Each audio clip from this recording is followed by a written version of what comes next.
So we are live. We're live. We're live. We have been for 24 seconds. This is a live podcast.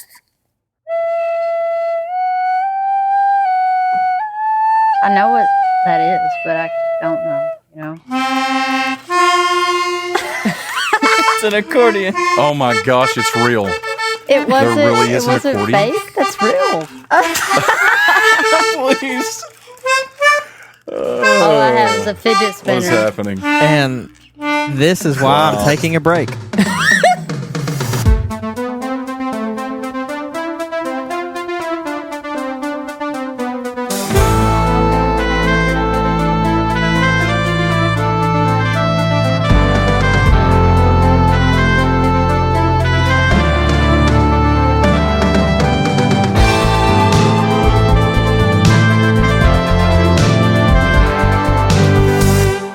Okay.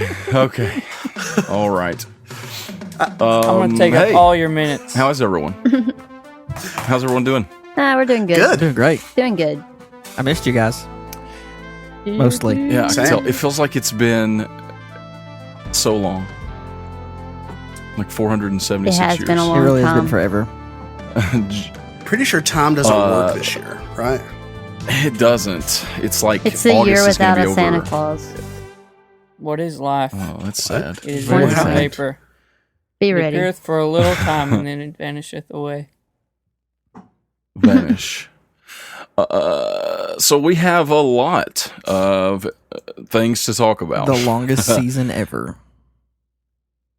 It's actually the exact same length as season 1, down to like The second. the epilogue and everything. It's. Well, I don't know about the second. If you add up the time for each episode. It's actually all the way down, to the exact second. There it is. So yeah, we are excited to dig into all of those things, and Jeremy has to peace out in 56 minutes. Ooh. So we're Burn through going to it. go a little. We'll probably go on without him for a bit, but Just we will like you're going to on the prioritize podcast. Saul questions. Wow. That was so Wow. depressing. 55 minutes. Drew, Paul, you better answer. Okay, there are a lot of things to say up front before we get to the questions. So I'm going to just hop right into this, okay? So, Jeffrey, please let me get to these announcements. Please. Okay. First of all, there's a lot of questions about, okay, so what the heck happens next? We're actually not going right into season 4 What? next. When? Ooh. We're going to be releasing a season 3.5, let's call it. It will be I've short. never heard of her. It'll be 5 to 10 episodes maximum. And it's going to follow Char in the Nine Hells. I hope so. It is going to reveal. That's exactly what it I'm is. getting a million notifications on Discord right now. It is going to reveal what happened on Manumi during the time that the season 3 party was in the They're Hells. flipping out right now. Thank you, Jeffrey. It'll be a little different from our typical D&D fare. It's going to be a mixture of like D&D and scripted stuff, kind of like our origin story episodes, because it has very specific story that has to be told. So there's going to be a lot of people involved in it, possibly anyone who's ever been on the show. And different things. Wow, Felicia, you are. wasn't I Please do not informed keep a Jeffrey fart about count. this?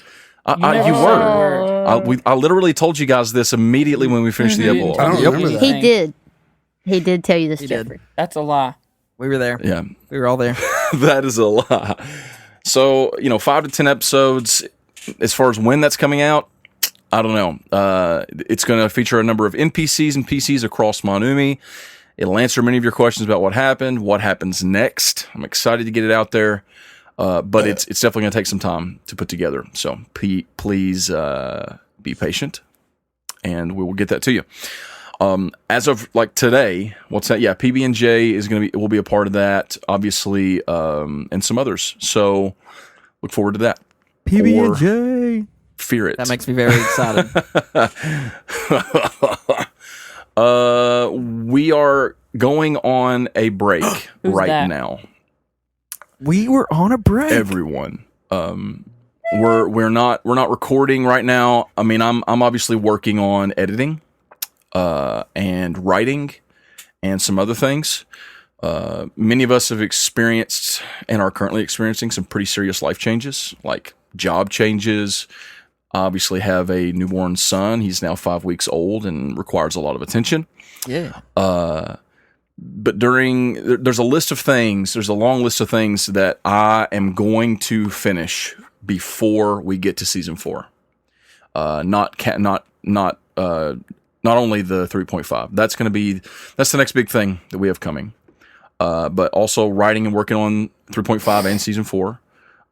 I will have no fewer than 8 episodes of season 4 recorded and completely edited before I release the first episode of season 4. We've got to have it. We never had that with season 3. We never had the huge buffer I needed. It was terrifying. And we paid for it. I paid for it. We're going to take a look at our Patreon rewards, see if anything needs to be adjusted. I think there's some things we can do there. We have 3 Champions sessions to play and record. All those, I want to have them finished before we start releasing season 4. We have some work to do. I want to get done on the website, or at least get started between now and season 4. Like, there's a lot of things we need to do. So you say, well, that sounds like a huge break. Okay. During that break, here's what we're going to be putting out. I mean, obviously, Patreon, yes, spaghetti. Lots of spaghetti. Spaghetti. Patreon content will continue to come out. We'll keep putting out Money Man Rat. We'll keep putting out MBH Plays and all those things. We have Champions episodes. We have 2 Champions sessions that are recorded. Each one is going to be at least 2 episodes. I'm working on the first one we're going to release right now. Toby McGuire, a.k.a. Walker, I see you over here on Discord saying Season 4, 2032. And You are correct. I mean, maybe. It's a long time. Yeah, you'll never hear from us again. So we have Champions episodes. At least four episodes of that will be coming out. The first one will be coming out in the next couple weeks for patrons. And we'll release them back to back, week by week. And then it'll go out to everyone else shortly thereafter. After that, the next thing we're going to release for, wide release will be season 3.5. I'm going to be immediately starting work on that. I do not know when it's going to come out. Just give us time. And it's going to use D&D 3.5 rules, right? Yes, that would be actually. so cool. 3.5 rules. 50 minutes. I know I can't start releasing 3.5 until I have a few episodes under my belt, or else I won't be able to release them weekly because it's different. We'll be doing MBH plays. We'll be putting those out. We'll also be releasing some older ones for everyone else, and maybe some other extra content we'll be putting out. So we're gonna keep things coming out. It's just not gonna be weekly. We have to recharge. So that's pretty much it in terms of announcements. I'm not going to announce the cast for season 4. There are some questions about that on here. A couple of things are still up in the air about that. We have a pretty firm grasp on who we think is going to be in it. I will say this. Jeremy is going on a break this season. Bye, guys. We said from the very beginning that every player, all of our players, would get at least one season break. Except me. This is going to be Jeremy's. That's not true. It was actually in our will get a season break. contract Yeah, that we get at least one break. Our blood contract. You will get a season break. Mine? the blood contract. That's right. Season 5. So can I interject stuff right there? I just want to say I've absolutely loved making what we've made so far. Paul, it has been a dream come true. You're an excellent DM. It's been escape. I've went through all sorts of volatile situations over the past, 3 years. And this has been a huge positive thing for me. So thank you so much. I love you. And I love playing with all you guys. Even Jeffrey, Felicia and Alan. It's been a blast. I've loved the Miss Saul dynamic. Not going away forever. Still got to make villains. But yeah, it's been awesome. And I'll miss playing. And, these things take time. Eventually we'll come back around to season 5. And when we do, hopefully we'll have another Jerome on the table. Will he be Saul? Alan. Will he be dead? No, never again. Alan Me? will also be taking a break. Is it in because of the season 4. accordion? Yes, that is exactly.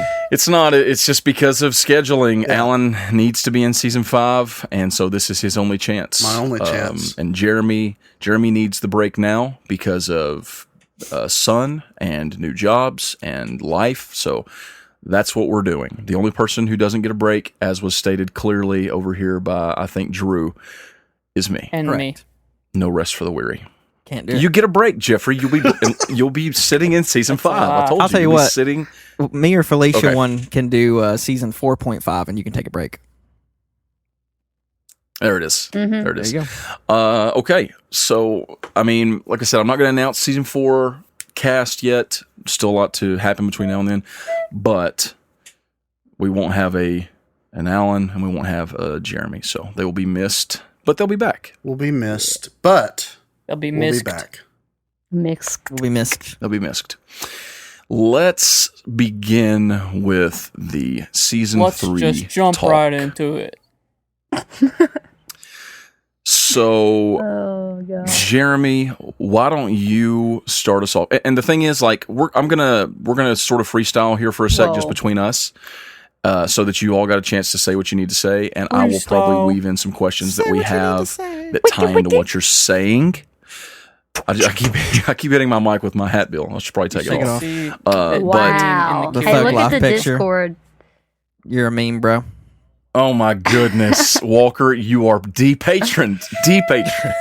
Gone. You're out. Bam, Leave. bam, bam, bam, bam. I don't know the This notes, so I is, can't play it.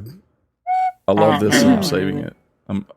You'll give me a sec. I'm saving this image. I'm just kidding. No, I So actually you, did just you save want it. us to go through the Um, questions you sent us? No, I'm gonna ask you right now. Just so Saul. Yeah. Saul, you can kick Oh, us off. also Saul. we need to roll a blue You can- D20. gonna cut your ears off. Don't forget. Oh, here it is. There it is. Let me roll this. See what Peasant. happens. Wow, What is it? it's a 4. that means you failed. Gonna be That bad. means we're not going to get through all these. There's no we already way. knew that. Jeremy, Yes. tell me. Give me your sort of just off the cuff reaction to the finale and epilogue, the ending of season It's 3. the meme face that we keep using in the Discord of the freaked out face. That The was my agony. reaction.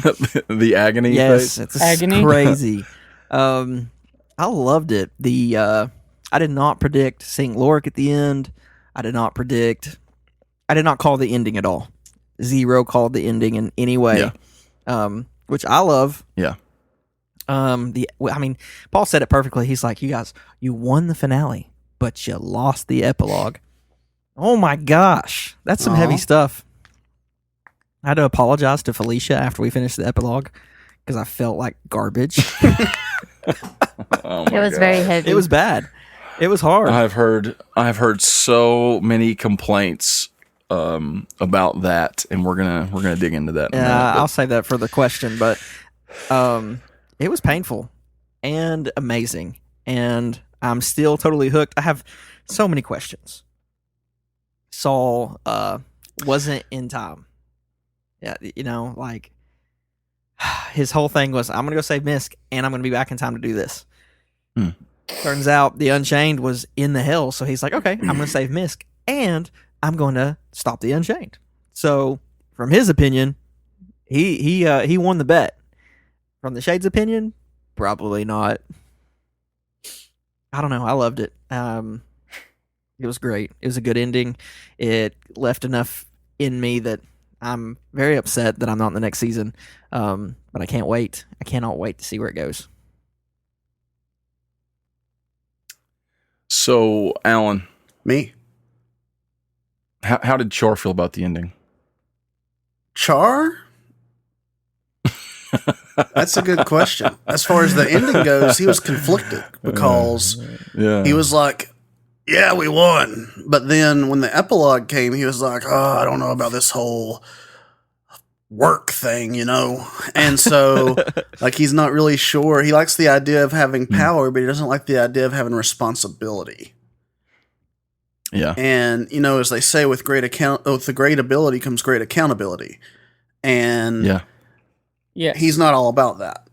So Spider-Man. he's really So- he's not really he doesn't have much stake in the whole Monumi crooked father thing. but he's happy that he didn't die. Right. So what about Alan? How does Alan feel about the finale and the epilogue? Pretty good.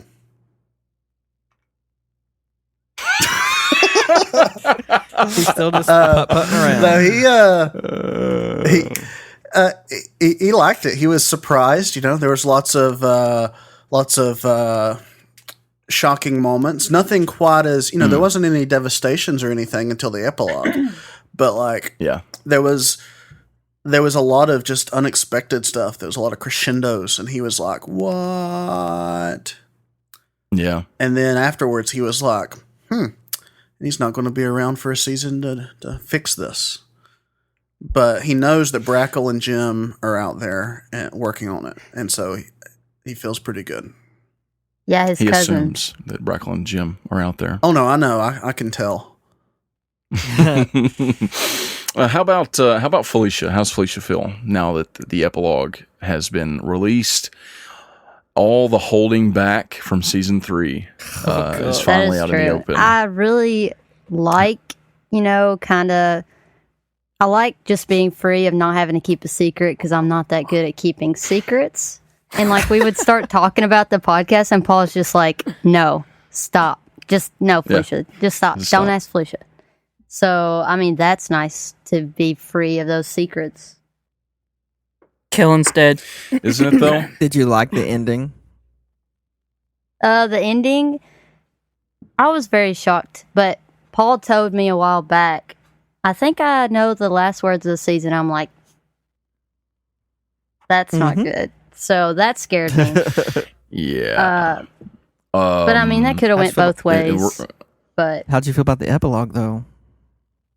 I was pretty salty toward the end of the epilogue. I got pretty frustrated in character and out of character. No way. Paul's just like, "Calm down, Felicia." Are you kidding? I feel like Paul was just looking at me the whole time like, "Calm down." We're going to cue up. We're going to play a clip. Oh, no. Alan, if you're ready for it, let's go with clip number 4. Play that for me. Oh. You have a second to get it ready. No. Are you ready? See, whenever you sent me those, I assumed very strictly that they would only be played in one order, and I have it set up where if they played in any other order, it could destroy my phone and end the stream. Do you think it will? What do you think?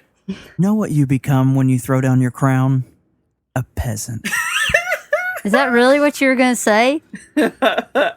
Look, this is. Did I stutter? You two obviously have some. That's funny. I just told you that I'm the only way you can get back to the natural plane. Then you tell me that I'm nothing but a peasant. Wow. Did you hear that, Charles? So spicy. Peasant. Oh my gosh. All those, like the hairs on the back of my neck stood up. I was just like, all those feelings just come back. Do you have is the other clip just you guys talking? Is the is the other clip the live reaction? What everybody was saying as we're building up to that? No, that's pretty much all we're going to do with that. Oh, but gosh. I wanted to play that mainly. That's uncut, unedited, just pure me spaghetti. trying to react in character. Number 1. Number 2, Jeffrey dying laughing. dying whole time. laughing. The whole time.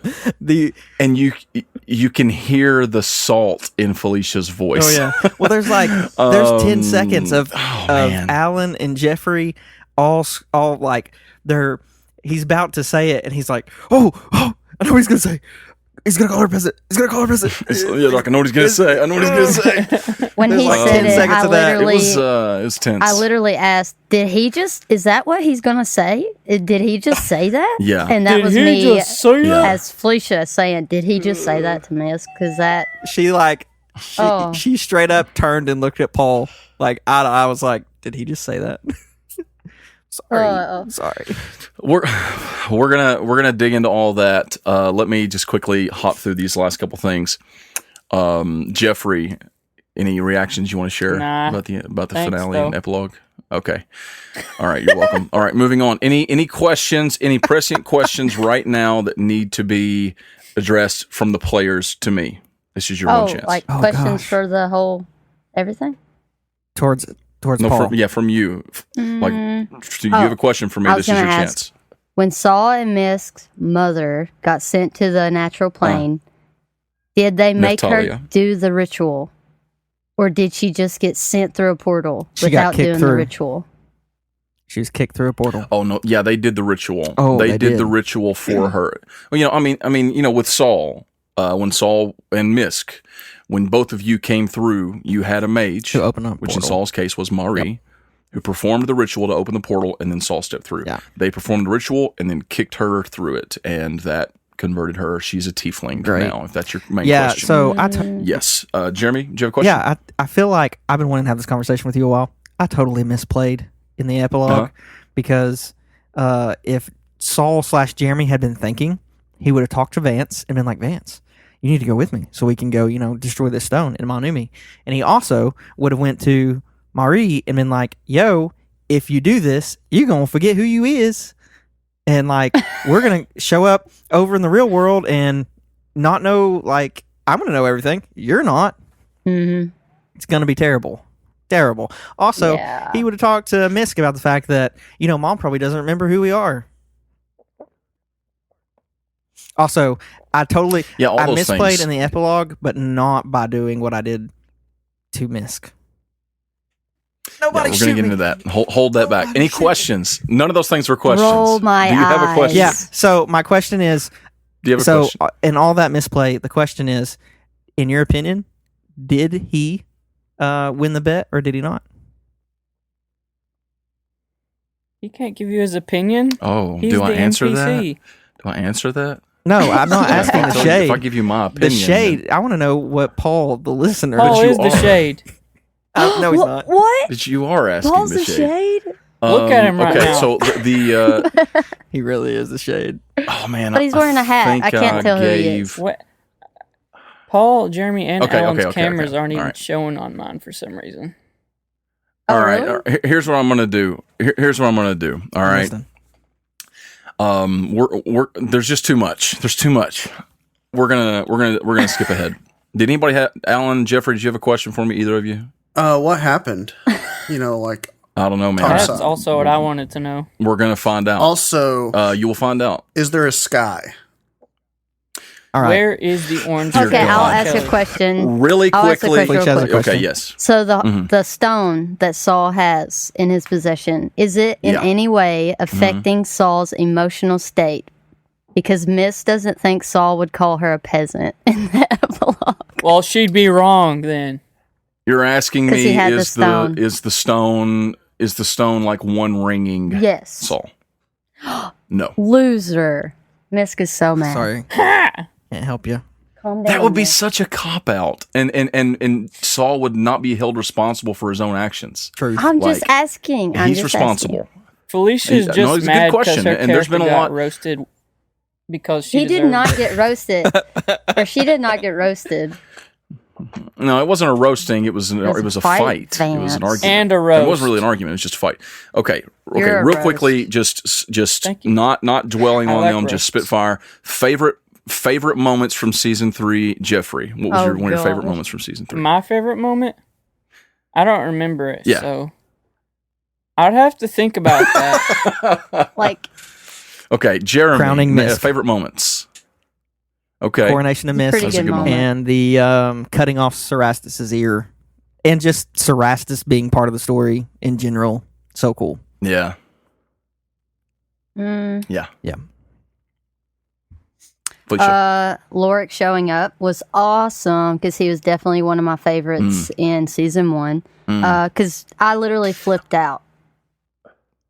Did anyone no. think that was going to happen? I looked No. at Jeremy Okay. and we were like talking. Like I looked at him, and I was like, "It's gotta be Guy." And then it was Lorik, and I was That's what like, I was thinking too. It was awesome. Now the guy scene was, I mean, chilling too. Loved It's- it. Yeah, it was pretty intense.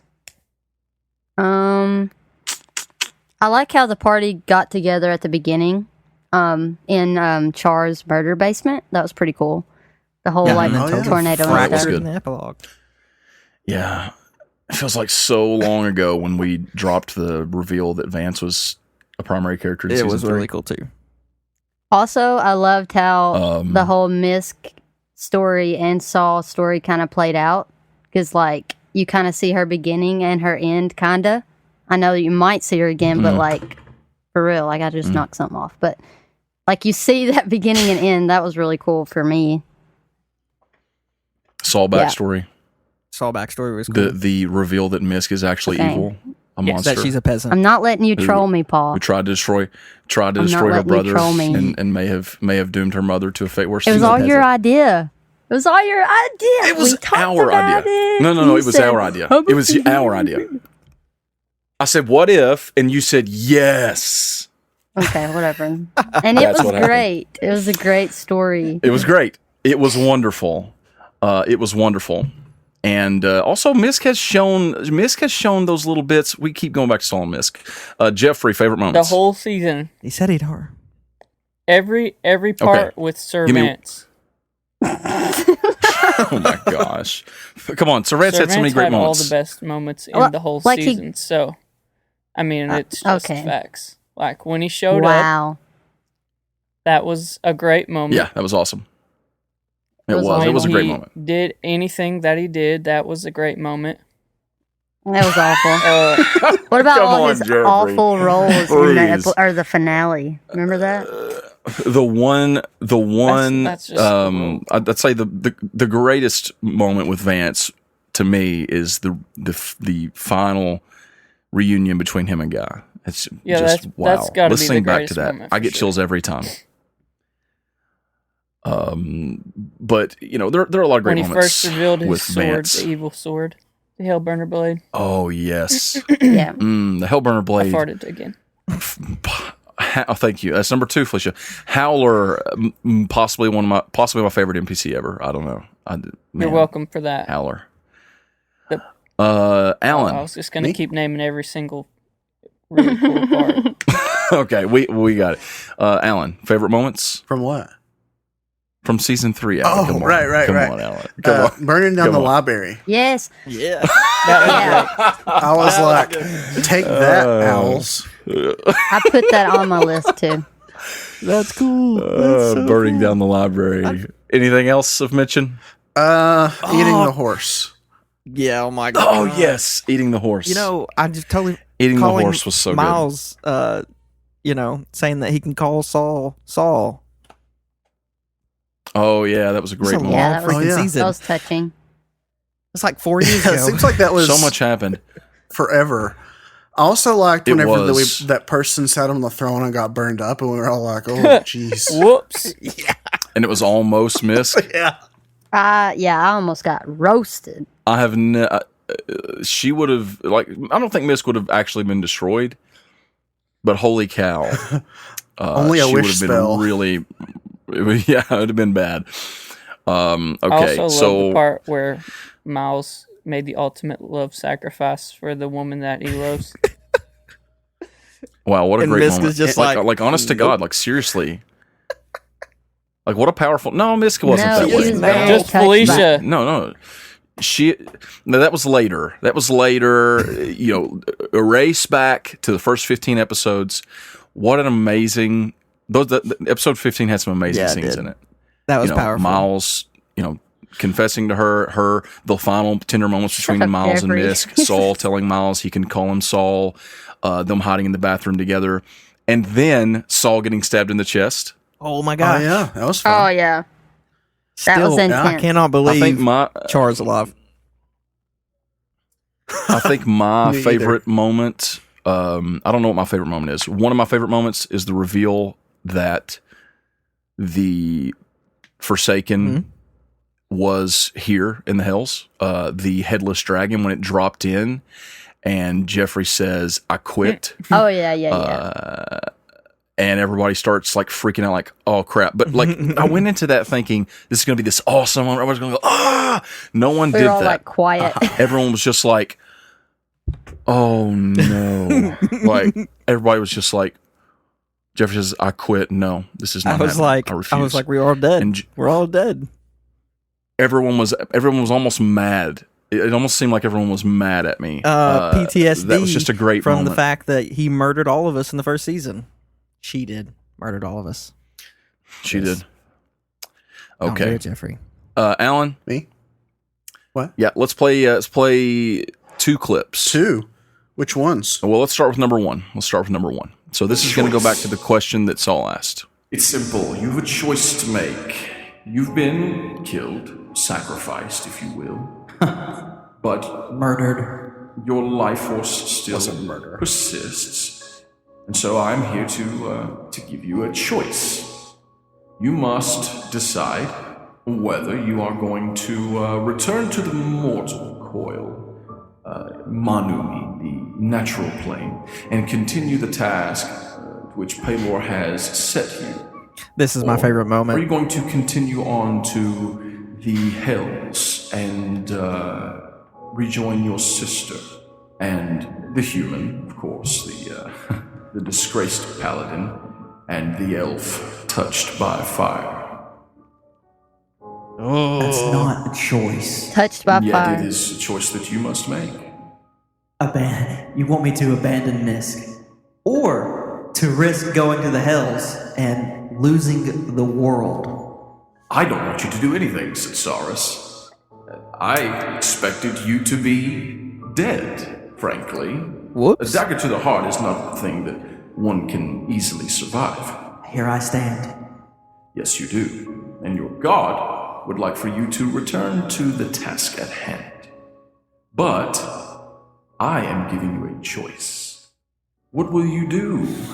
Said Saurus. Will you continue with the journey assigned to you by your god, which of course is a great task, altruistic and godly, righteous, to save all of life by stopping the machinations of the Unchained?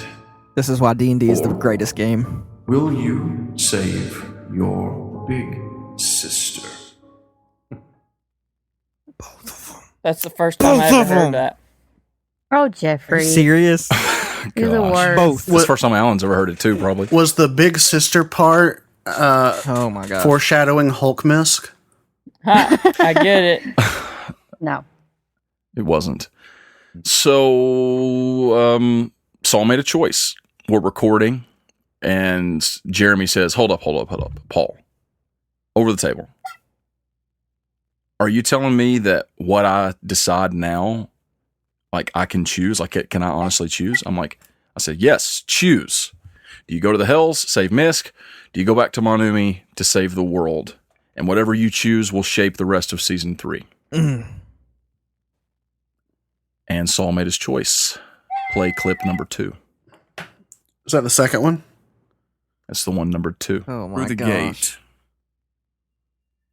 there is a blinding white light and a flash of heat across your skin.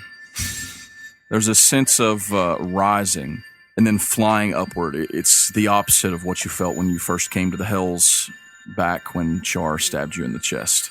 You're rushing upward, rushing, and then you suddenly break free and you stumble forward onto hard ground, falling onto your hands and knees. For a moment, you're disoriented, Saul, trying to sort of gather yourself, take in your surroundings. And then you notice something. Your hands are freezing cold. Oh no. The wind is rushing around you.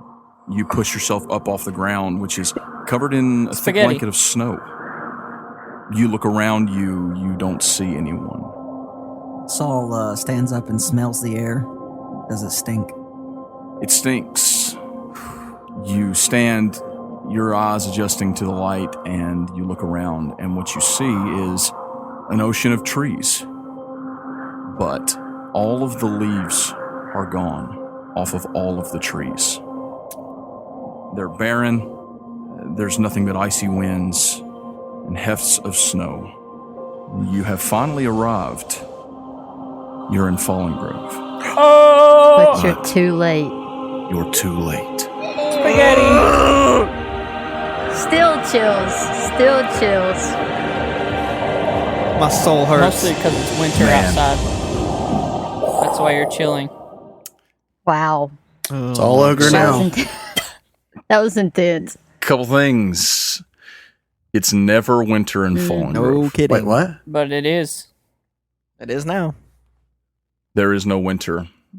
It's been stated before, but there is no winter in Fallen Grove. Yeah, I know, but I just When- couldn't. when does it snow? Like, who's gonna pick for their sister to die?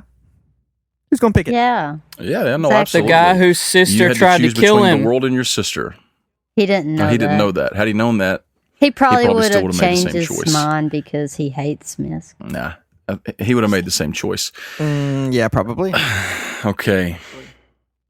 So your question to me, Jeremy, what was your question to me? In your before? Do opinion, you remember? Did he he win lose the the bet? bet? So the sort of provisions of the bet, which I almost put a clip in here of it, but I didn't. Guess maybe I should have. Was you had to save your sister, Yep. right? And get back and stop the Unchained in Fallen Grove. I'm gonna have to go back and listen to that verbiage because I think he just said to stop the Unchained. You might have to go back and listen to it. So either way, in my opinion, he You did failed. not. He did not win the bet. He's But, gonna give you know, up hope that's and go. if we come to that, it might be something. It might be something we play out in character, and it may come down to some roles if you can talk your way You know out. what? of it. He's gonna give up the Orange Drake and Kelly. He Don't is. get your hopes up. Okay, I'll just go ahead and toss this question out. I got one from someone named Pale twice, which is Walker, disguised as Pale, and it just says Orange Drake and Kelly. No, Stop, Jeffrey. no, 20 minutes. no. 20 No minutes. Orange Drake and Kelly. Rissa asks, so is the world over now then? I mean, Yes. Fallen Groves is. No. No, it's not. Not yet. But I thought No, it's not. The world is not over. I thought winter was the end. That's literally the last season. So winter would have been is season 4. No, season no. 4 is winter. No, I mean like in December. It's the last season of the year. I get it. Oh, I know it. Please. I got It's you, technically bro. the first season also because of January. 20. That doesn't count. So let's see. You can go, Jeremy. When We don't need you Saul for any more decided, questions. when Jeremy decided, I'm going to the Hells to save Misk, I wrote down, I'd already written down, and I circled the words, you made it. You're in Fallen Grove, but you're too late. He danced around it. He knew that there was the potentiality of, time moving differently. It did. Of course. It did move differently. It has not been years. It has been some time. Austin asks, were the repercussions of returning to the natural plane the same for all the players, or was Saul the only one that is, quote, too late? Are they all in the same time period as each other, or all in different time periods for each character? They're all in the same time period, but they did not all arrive at the same time. And also, they did not all arrive in the same place. Awesome. There's precedence for that. Think when Saul arrived for the first time casting his ritual, he arrived in Branshire because he was drawn toward Misk. When Misk arrived, she arrived in Brightport. Who knows why? Probably just because she was looking for a new start, and that's just kind of where it dropped her, thinking this is the place. Maybe it was fate. Maybe it was just random. So that is sort of the answer to that. We will address that in season 3.5. If Saul was late, this is from Sad Rissa. If Saul was late, does that mean that Atonia is dead and Guy's body is missing? I think it does. Let's see. This is from Sharia. How dare you, Paul? I really Sure. do think Antonia's dead. Really? Just saying. That's player theory. You wouldn't kill Antonio. Or she's like be determined. diminished or Sharia. hiding or something. Something has happened. But why? How is Marie going to find Saul? I know. She's going to be amnesiac, right? To some degree. Well, when Saul arrived on the natural plane, he knew who Misk was. He knew a lot of things. He just had big holes in his memory. The longer he was there, The worse it got. the more he. What is happening? Was that he slid Ezra a paper that says peasant under my door. under your door? That is really absolutely hurt me. amazing. Peasant. But you are though. Gosh, there's so many questions I want to get to, and Jeremy only has Just 18 keep minutes, asking so I'm Jeremy. trying to prioritize. Go. Let's just, my goodness, let's step aside. All right, see you guys. Let's get to Saul and Misk. Let's get to I'm Saul and scared. Misk. Oh, girl. Play. So here's the thing. I've had so many conversations With about yourself. this with people on our Discord, Felicia. also with just people that I know, friends and family. My Not me. dad, who Not Jeffrey. not Jeffrey, Mason, others. So far, I have come in contact with very few people who can think clearly about this situation. Everybody is emotional. Everyone is just mad because they love Misk and think that Saul's a jerk. Everyone. It helps. Play the clip number Oh, God. 3. She's a nice Alan. person, and Jeremy's Kill a you, jerk. Saul. How? Come Try on. to kill you. You don't remember? I know you do. Showing up at the freezing circle to no one and almost dying? That wouldn't happen if I didn't. The freezing circle and almost dying. Eli Dane, I made a deal with her, Saul. What? He's like smiling. What do you mean? I told her to set up a meeting just to where you would know. And I knew you would show up. Just so they could kill you. He takes the cigar out of his mouth and drops it on the ground and crushes it under his foot. You mean to tell me when Zach came with a golden opportunity to do something that you were unavailable to do, that was you setting me up to die? Yes, I mean, I was a different devil back then, Saul. Leaving So was I. leaving the 9 hells and going to Monumi was the best thing to happen to me. My eyes were open, Saul. I realized that when I saw you, that I didn't want to ever lose you again.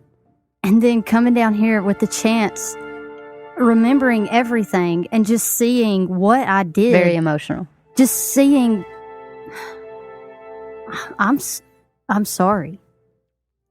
You set me up to be diminished, to crawl out of the pit. Yes. On the same night, they stole Neftalia. Then, when I had a plan to save her, you abandon it because it's the greatest thing that ever happened to you?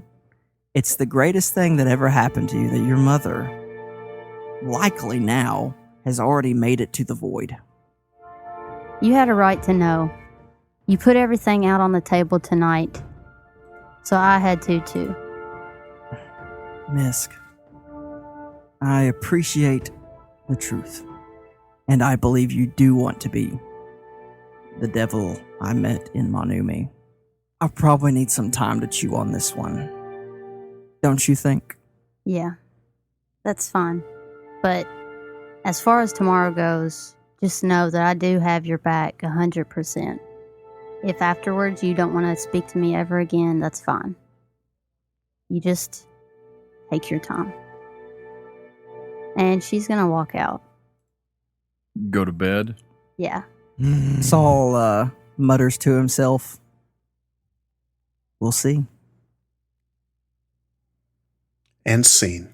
Oh my gosh. Okay. Can I go? Can I please go? Listen. Yeah, 1 second. 1 second. So what made it... We have a question from Madlock. He asks, if dying wasn't much of an issue with Well of Souls and stuff in the Nine Hells, what's the travesty of Misk trying to kill Saul? So the travesty wasn't that Misk tried to kill Saul. The travesty was that Misk trying to get a one-up on Saul is what caused their mother to be taken and sentenced to a fate worse than death. And had Saul been killed, he would have been gone for probably, at least a year, maybe more. depending on how strong he was, as he tried to crawl his way back out from the pit, at which point he would have been reborn weaker, having lost his rank, and basically had to start over. And she would have had a clear path all the way up to the top, and he would have been no one. Okay, can I go? Can I go? Now you can go. Okay. Take a minute and think of the person you trust the most. The person you tell we're not doing everything this. to. We're doing this. The person you tell all your secrets to. The person you love. The person that you can go stand in their fire at any time and tell them anything. You share emotions. You share laughter. And ultimately, because that's who Misk and Saul were in that part whenever he's learning this stuff, right? And, you finally found someone you can trust. And they come to you and tell you, hey, I'm the reason you lost your mother and also tried to kill you. I know that trying to kill you is a lesser thing in the Hells, but still intentionally put a knife in your back. And this person's your sibling, right? Or your significant other, your wife, your husband, whatever, your grandmother, whoever raised you, your flute, whatever something that you truly love. So when I play Saul, I play emotionally, and he had 2 days time passed before him and Misk had a real conversation about it, and Saul decided, and it's not a good decision. It's not necessarily the right decision, because Misk is, she's saying, I did this. I'm sorry. I shouldn't have done it. You know what I mean? Like, it's not a good decision by Saul, but Saul still is hurt deeply in ways that if you look at it emotionally and apply it to your life, anybody would do. And go off. I mean, he didn't kill her. Hey, that's the funny thing. That's the thing that I can't understand is people thinking I would never go off on someone that I love. Yeah, but you also think that someone you go love off on someone, will never do that to you. My response is the Saul's GIF hurt in the Q&A chat. Who's that too, Jeffrey? Wow, You especially. That's not true. The reason I wanted to play that specific clip is this. That was 8 hours before the big final battle against the Forsaken. 8 hours before the battle, Saul finds this stuff out. In that moment, it's all new. It's all fresh. It's like, oh, holy crap. It's like it's just happening now. Then they're going in. He turns to everyone and says, okay, guys, we're in this together. Let's do this. He also says that to Char. Yeah, he was just leveraging Char. He absolutely would have killed Char if they had been alone. He would gladly have killed Char, regardless. So he brings them all together. Here's the problem. Here's where I think people have an issue. People think, oh, well, Saul thinks that Misk is a bad person. He's done with her, and he throws her away. It ends on a good note. Yeah, absolutely. Even in the same conversation where he gets mad, calls her a peasant, tells her she's a petulant child and a traitor, he then turns around and says, okay, look, I'm not saying you can't come to Monumi. I'm saying I need time. Yeah. You peasant. That's not reasonable. You think you find out that the person you love the most in the world is responsible for probably killing the person that is responsible for all the joy you ever had growing up. You have problems. This is sort of stuff that people go to therapy for like a decade and try to work out. And we're playing these characters. We're trying to play them as realistic as we can. The same right? emotion that everyone got when Servants turned around and killed Lorik for killing his best friend? Yeah. I would relate that to this situation. It's similar. Misk is a victim. Yeah, in this she's a victim in this. Misk did not think that her mother would get sent to Monumi. She didn't know. No, she wasn't thinking clearly either because of the manipulation of her father. Like he basically shouldered her into saying, well, you have to leave, and you have to leave now, or else I will reveal this to Saul. And he was going to make her a traitor in the kingdom and kick her out of the whole kingdom. Yeah, he was. And then Misk probably would have turned bad. I'm just going to say that she would have killed everybody. But that does not absolve her of any responsibility. she was in that whole situation because of decisions that she made in the first I place. get that, bruh. That's Well, I to say that Misk My did thing nothing is, wrong. I don't say that Misk did everything wrong. I'm saying everyone says Misk is the only one at fault, when really, like you just said, No. Misk and Saul were best friends in the Nine Hells at a time because their mother said that. Then Right. he got good. Yeah, and Then Saras, she got good. He got mad and was going Right. to take her out, but she beat him to the punch, then realized what she did was wrong. Then here we are. But she didn't have to tell him either. Right. Go ahead, Alan. Which season is just going to be family counseling? I mean, I Oh, don't know. Lord. 'Cause Depends on the who truth is survives. this, 7.5. you know, the reason that people are upset is because people love Misk. Yep. And that's I love fine. Misk. I guess That's that's great. why I'm not upset. Oh my gosh. Jeffrey, there was please, a quit trolling. couple of hours Please. the night before we recorded the epilogue. I remember I went back and I listened to everything that happened between Saul and Misk from the time that the truth came out. And I talked to you about it several times, Paul, but I thought and dug into what would you do? Like, and what would Saul do? And ultimately, no, it's not a good decision, but time and space is what he's going to go for, because Saul, being Saul, if this had been anyone else, he would have just killed them. There wouldn't have been any talking banter. He would have took the first opportunity and wiped them out and cut their ears off. But it's Misk, and he even told her, I made a point of, I want to say that I love you, in the middle of however it turns out, because it's not that he doesn't love her, it's that he's going to have to figure out how to trust her with who she is now, knowing that. And I think that that's a definite possibility, but he found out 2 days ago, so it's going to take a second. Sharia asked, maybe Saul did this to protect her, but like also was like, we're gonna die now, but that we didn't. I'm so mad. How could he be like that? So was there any sort of, yelling at your dog and saying, "Go on, get, no one wants you here"? You know what I'm saying? Was there any of that? No, it was. It also was to Bigfoot and Harry and the Hendersons. Yeah, no, it was definitely when you're in that situation and you're feeling those emotions, you become very selfish very quickly. And Saul, that's why I said it wasn't exactly the perfect decision, because Saul's being selfish and saying, no, go away. You know what I mean? He wasn't even thinking about, he was thinking about, I don't trust her being around. He's being selfish and saying, I want time for me. Bye.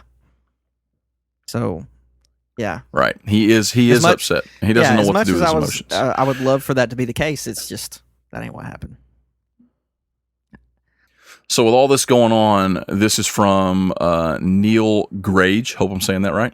Why did Misk go through the portal when she said she was staying? She didn't say she was staying. She, in the argument, I listened back today. In the argument, she looked at Saul and said, fine, I'll just go back, or I'll stay here and do something good. And he was like, do it. Whatever. Then... So much salt. Yeah, Felicia was super it's very salty. salty. You still salty are, little. we could tell. Just because y'all all say my character guys have got to is stop. poop, so y'all suck. No one has said Toby that. Maguire. No You one did has said so that. good. Let me Anyways, help let me you. keep let going. me help you. So Well, let me help you real quick. Hold on. Listen. No one is saying. I want this to be clear, not only to Felicia, but to all the patrons out there. No one is saying that Misk is poop. No one is saying that Misk could deserve what she got. No one is saying, yeah, Saul, get her. I am. The only thing that Jeffrey's not Somebody saying literally anything that makes said sense. Misk is The only poop. thing that we're saying is, I can understand why Saul would feel that way. Not that he's right to feel that way, but that I understand why he would feel that way. So no one thinks Misk is poop, and no one thinks that Misk is garbage. Everybody understands that Misk has changed, but she is having to pay a consequence for something she did a long time ago, whether that's fair or not. And the hope is just this. Well, conflict has arisen, and after some time, it'll heal. Like, that's it. So the question is simply this. Why did she decide to go? Was it her need to rectify things with Saul? Is that why she decided to go look for her mom? Like, what drove her to go instead of stay? She did say She she's going to make it up went- to him. At the Yeah, she end, did say she that. hugged Saul and said that, and said, "I'm going to find our mom and take care of all that." But she also, in the fight, said that I can see where people are confused, but also at the end, she says, "I go through the portal." So maybe they just didn't hear it. Maybe it was just a really quick scene. I think it was really quick, but I think the other reason people were confused is after that, Saul's talking to the Howler, and he says, "Take good care of her." He's talking about the kingdom. Speaking of the burning Talking about circle. the burning circle. Yeah. He was referring to the burning circle. But also talking So, to Char, like, I could see that. she didn't have Saul to talk to. They just had a fight. So she was going to someone. She wouldn't go to Vance. He's a loser. So she went to Char and was like, "Are you going to stay?" And Char's like, I don't know. If he would have He said, stayed. if he I mean, would have it's pretty- Char and said, Misk are going to get "I married. think I might," Misk might have stayed. But he gave her Yeah. nothing. And so she's like, Just like you Char. didn't know. Yeah, I mean, farted. that's true. It's not like, that's not a there's another one. That's not a dig against Char. "No, that's not a dig. It's I'm just he I'm just didn't. saying, like, And she it- went because that's who she yeah. had to talk to." Yeah.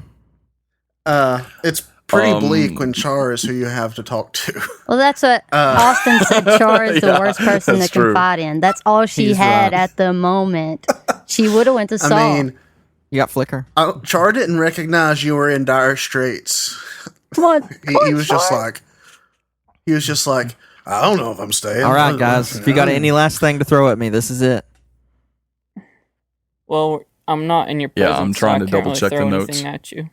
Thank God. Because Dear he actually God. would. Like a sock full of dice. It has happened. Okay, we got a question from Sheree here. Let's do this question. Saul said several times over the season that Paylor saving him was the best thing that ever happened to him. Could Jeremy speak a little more to what that means for Saul? How did that affect Saul's decisions, especially after he remembered all that happened and what Misk revealed to him? Okay, so it made his decisions.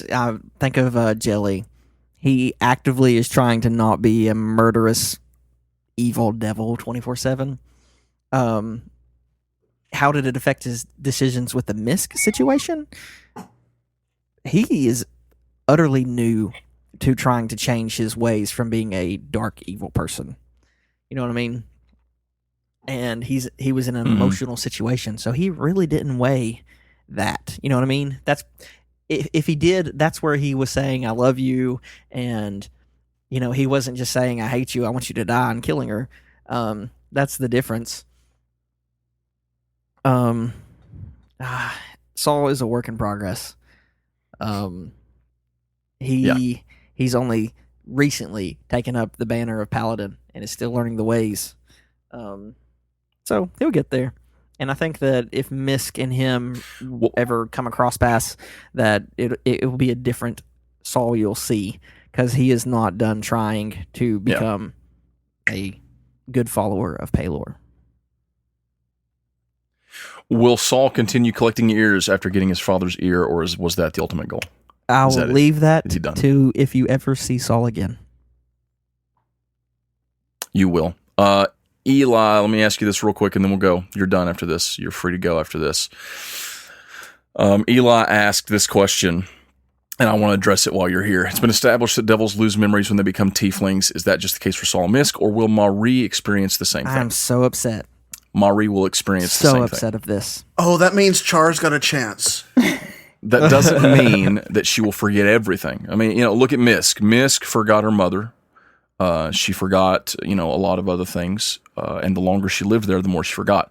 For Saul, he forgot his mother completely and then forgot a lot of other things that were just, non-essential things. So it just sort of manifests itself in different ways. So we can only hope that if Marie manages to arrive somewhere near Saul, that she won't forget him. We can only hope. No kidding.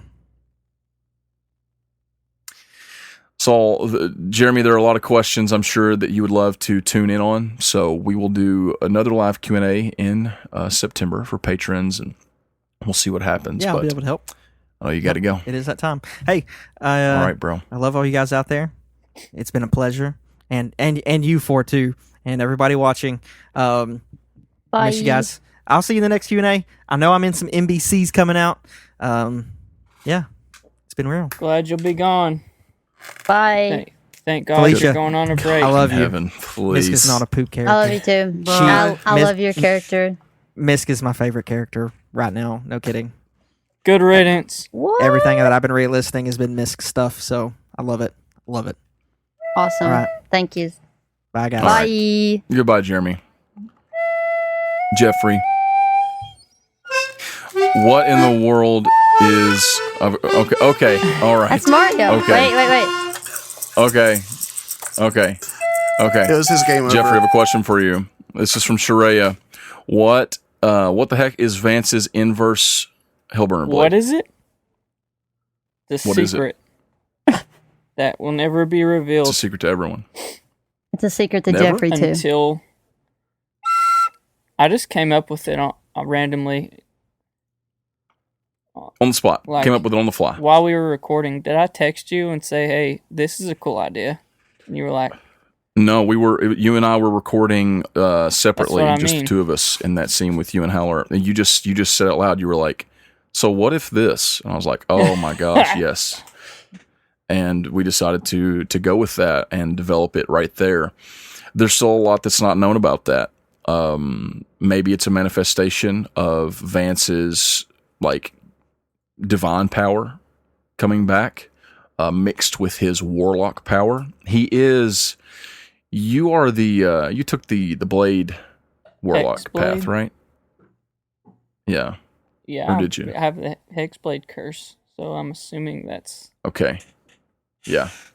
There were some logistical reasons behind it, and we wanted them to keep the sword. But like, what is it? Something new. Is Flicker still with Misk? Yes, Paul. Yes, Paul. Okay. Let's talk about the finale and epilogue a little bit.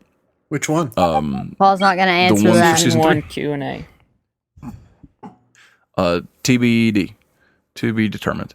Let's see. When did I have the idea for Lark coming back? That's from Will Higginbotham or Botham. What reactions, if any, were cut out at the table? So, when did I have the idea? I'm not sure. It was pretty late in the season. I struggled to sort of bring the finale into view in my mind and write it out, sort of the plan for it.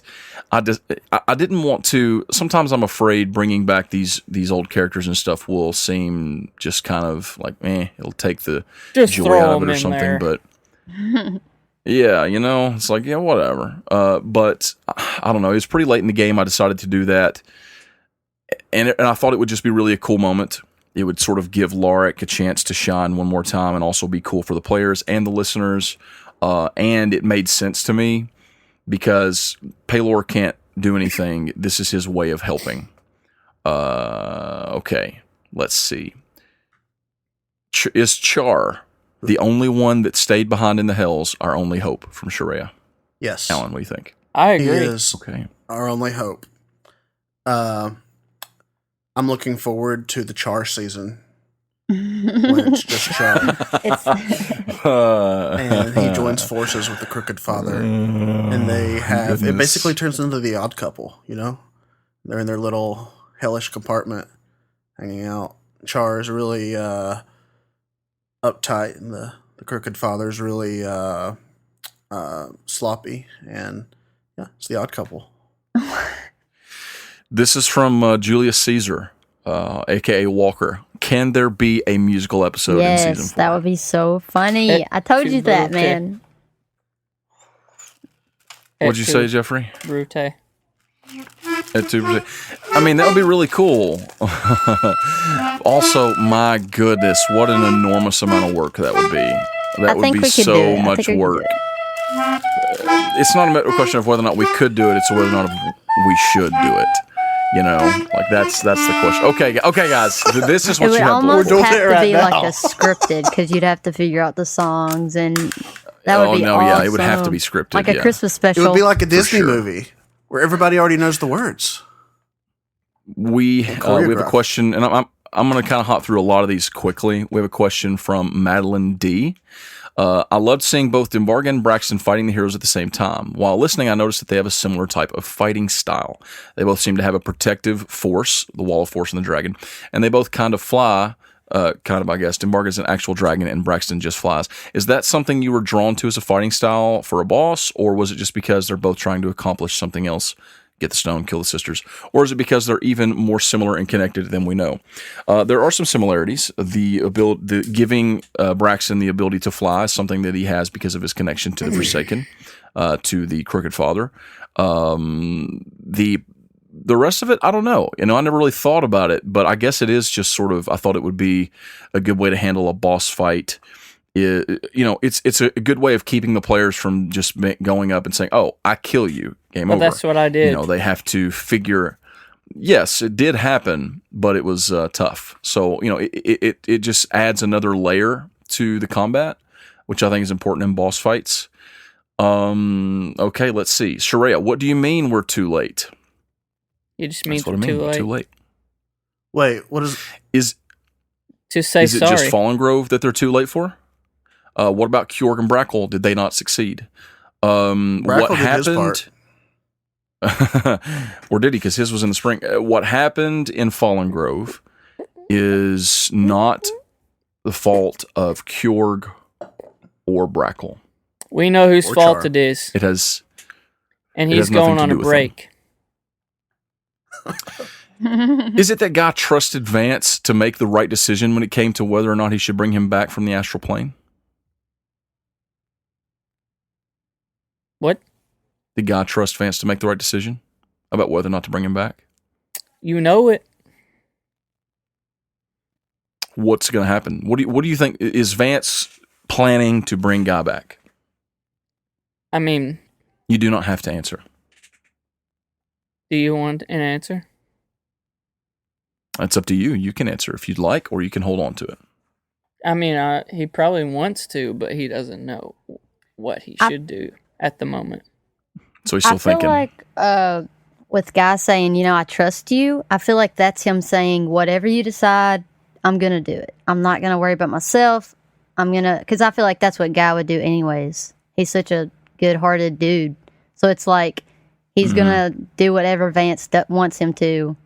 So it's up to Vance. What I'm if curious. Guy Do you is the guys have any? crooked father? He is. There's actually a theory about that. There's a fan theory that Guy is actually the crooked father.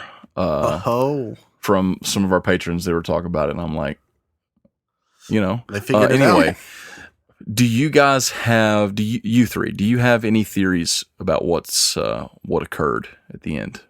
Why things are the way they are in Monumi?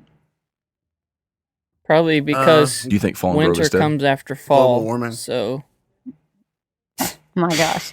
Not in so Fallen Grove. You can correct me if I'm wrong. different kind of So fall. Fallen Grove was Fallen Grove. protected, though, by that guy, right? That Joe. The I can don't of know his peas. name. Not Joe. Oh, He, put a shield up. The Archdruid. Elpinor. Well, that was the okay, canopy. okay. the can So- of peace, Yeah, you're thinking of Elevonre, but Elevonre is which dead. is in Fallen Grove, and though. now it's in the canopy, which is the heart of Fallen Grove. So- the guy that is in charge of it now is Okay, Nephiel. so maybe Nephiel, Nephiel and the is shield was attacked, and it fell, which led to all the trees dying Nephiel and kind making of it sounds be like winter. Nephilim. Because if something was protecting it way. magically, I mean, it's going to be whatever Monumi is if the shield's not up. So basically, he's Okay, evil. Austin asks this question. And I'm just going to tell you up front, Austin, I'm not going to be able to answer all this.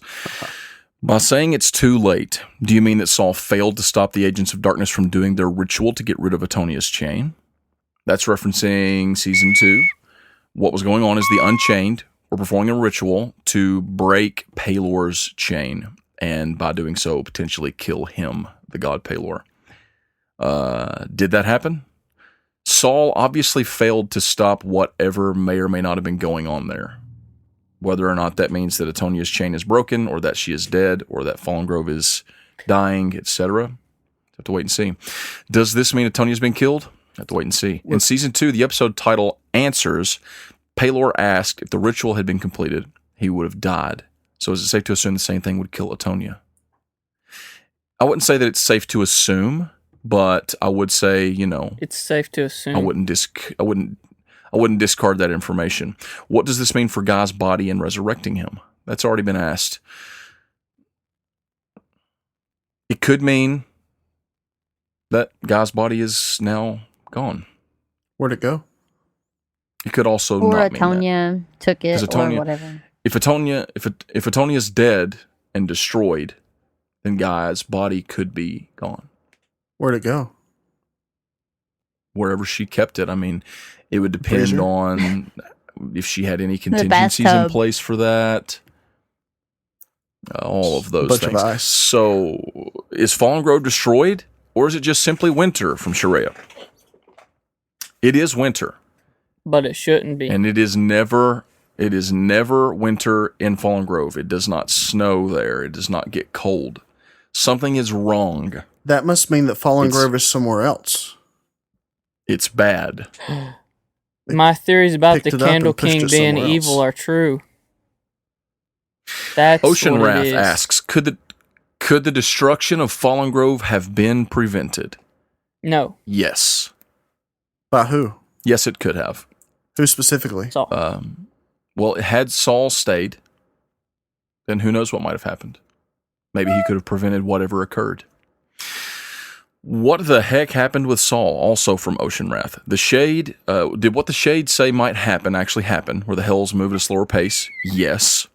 And if so, how far forward is he? Can he contact Kjorg and Brackle, or are they dead? And is Atonia dead? Kjorg and Brackle are not dead.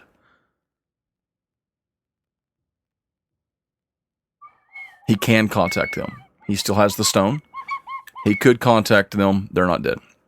The Lonely Cheese I've also heard it. asks, can you tell us, can you tell us approximately how much time passed on Monumi while the group was in the Nine Hells? Saul was sent into the Hells, and it was early summer. This is winter in the same year. So that much estimated time has passed. What's the next season? Okay. The next season? 4. Yeah, what's the season for season? Season 4. Is that winter? It is winter. Oh, so we're How not far going to did- have a... Jeffrey. Jeffrey, please, Jeffrey. We're not going to have a what? So the time's passed. Yes, Okay. we all die. Yeah. I was It's thinking that okay. we would go back and Brackle would be like back in the time. So what's he been doing all this time? Do I get to decide? I don't know. Yeah, we'll talk about it when it comes time. What about Jim? We'll talk about that too sooner. Sharia. Lorik told Vance that God trusted Vance to make the right decision. Has Vance's thoughts toward bringing him back changed? I think we answered that. Does Howler regret asking Char to stay? He will. He will. He will. That's the answer, yes. He will. If he doesn't, Char will make Yes. sure he does. He will. That's from Sharia.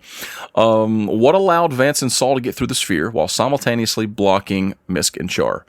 Their theory was correct. It was the touch of Got him. Pelor. Hey, Confirming Vance's sort of rebirth or something with his divine power. Seems like there was a question about that, and maybe I'm just not seeing it. We'll probably come across it at some point. Okay, my dad asked me this, actually. He actually submitted this question. Is Vance once again a paladin?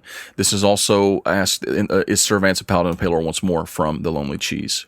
Jeffrey, what do you think? I don't know.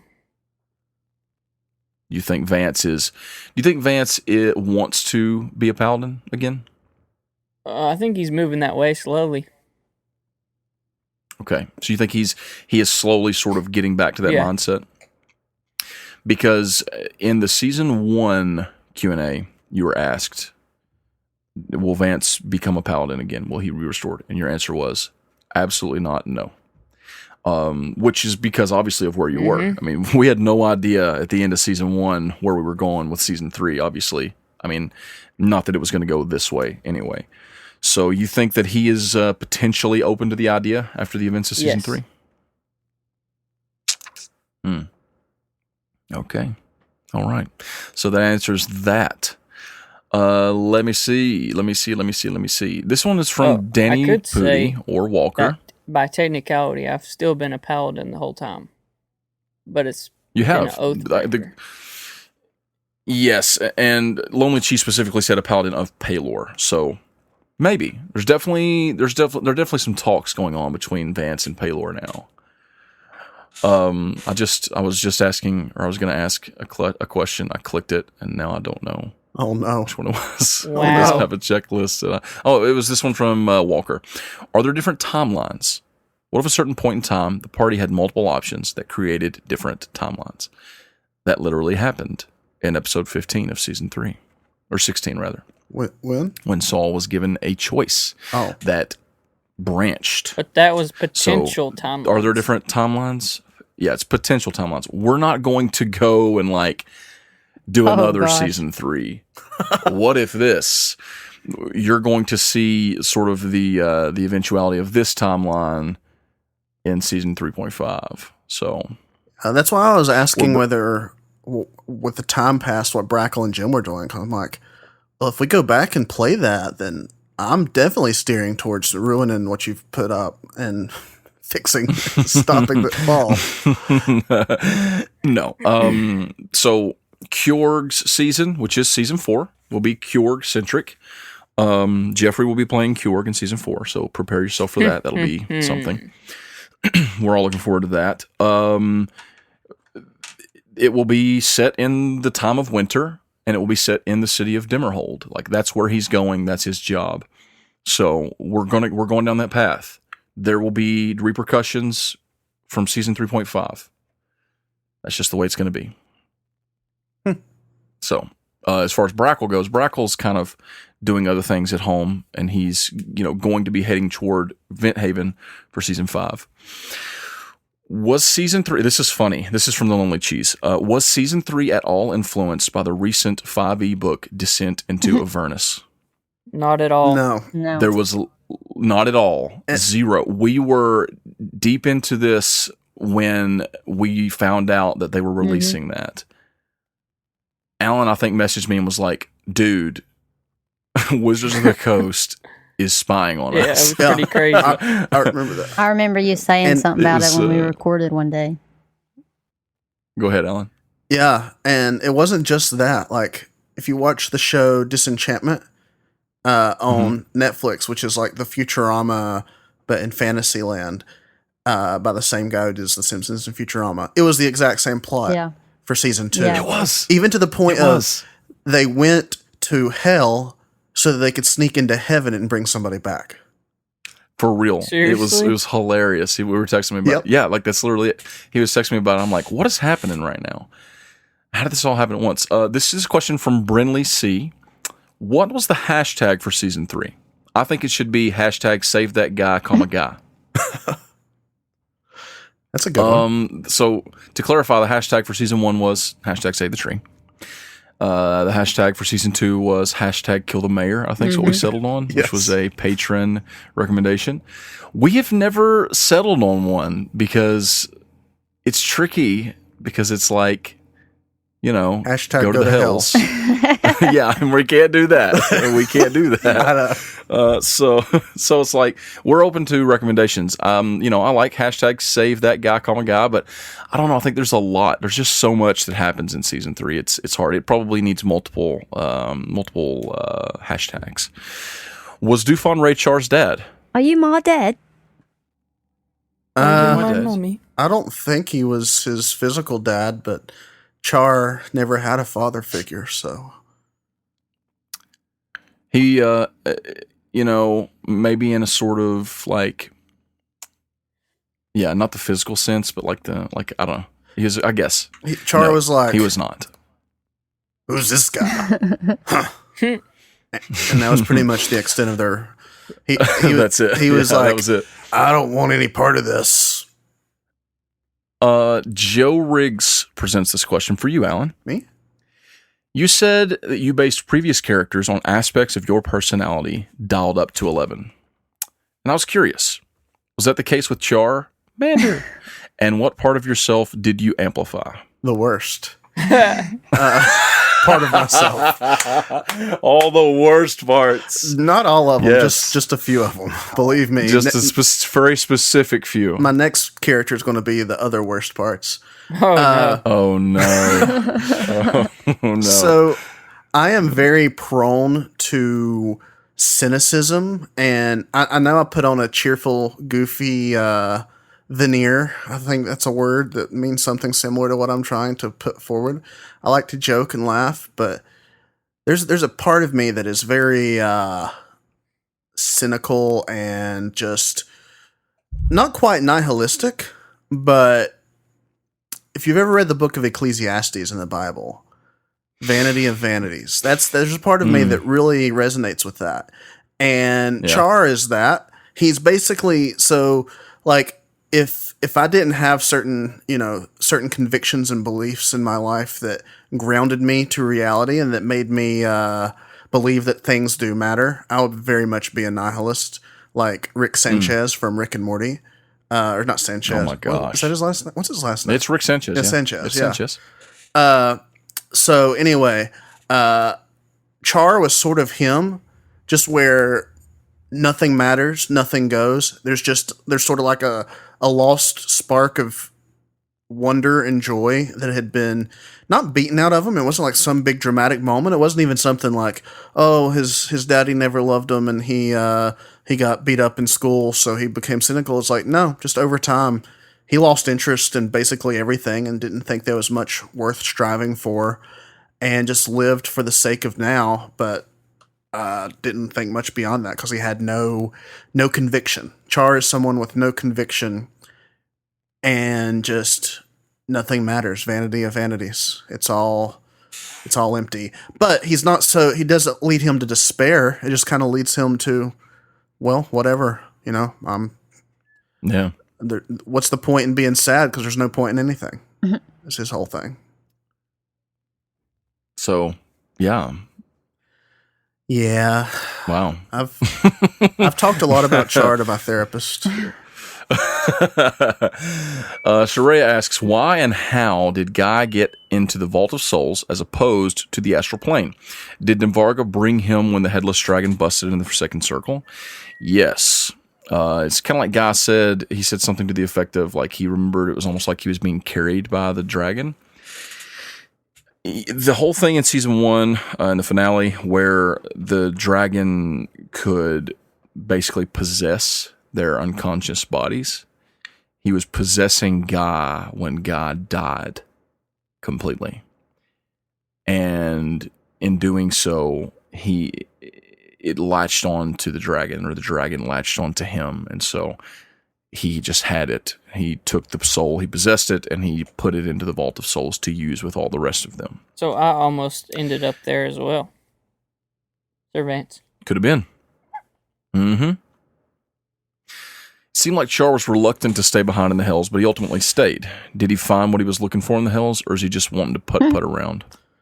Both. Button. Take a wild guess. I mean, I think my answer, Putt. part of, not really my goal for Char, but like something that I kind of settled on is like, it's very unlikely that he will change. He's not likely to have a character arc in this. Not because I wanted bad storytelling or anything like that. It's because I thought there's always that. So let's try something different. Let's see what happens when somebody's just the worst and they don't stop. So yeah, Char didn't stay because he found what he was looking for. It's just something to do. He figures that if he gets bored, he can find a way home, just like he found a way down there. And he thought, this is novelty. This is new. This is different. Maybe this will be fun or interesting for a while, and then he can move on to something else.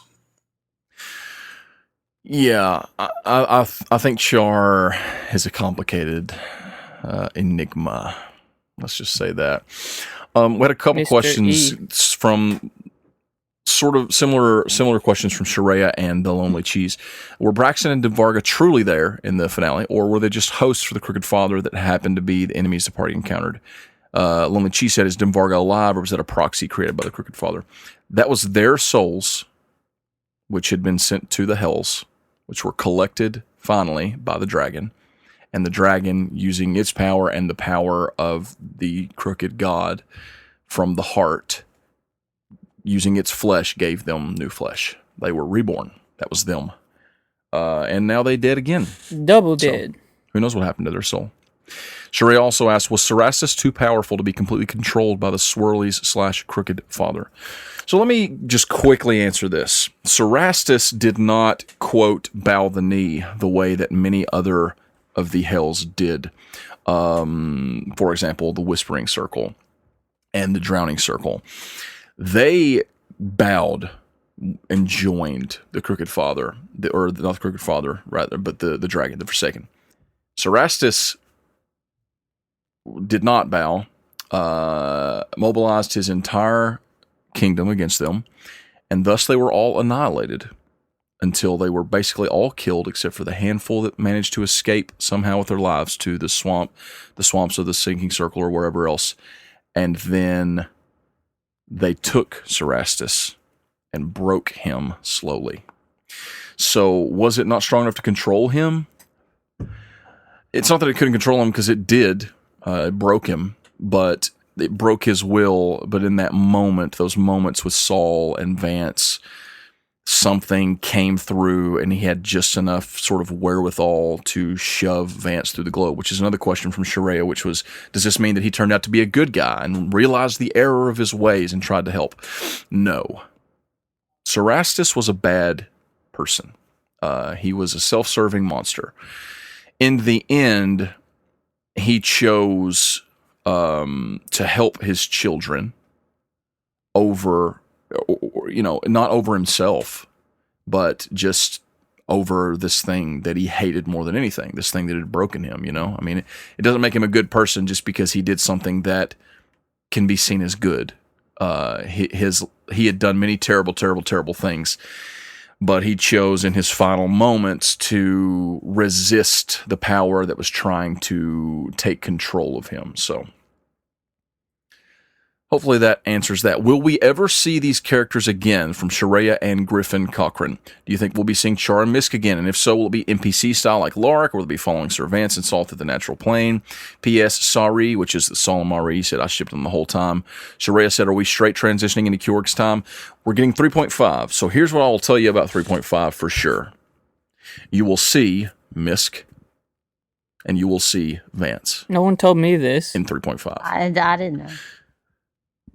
I'm I'm surprised. I didn't know. So I'm not saying there's going to be like big episodes, but you will see in 3.5 where Misk and Vance are when they arrive in the natural plane.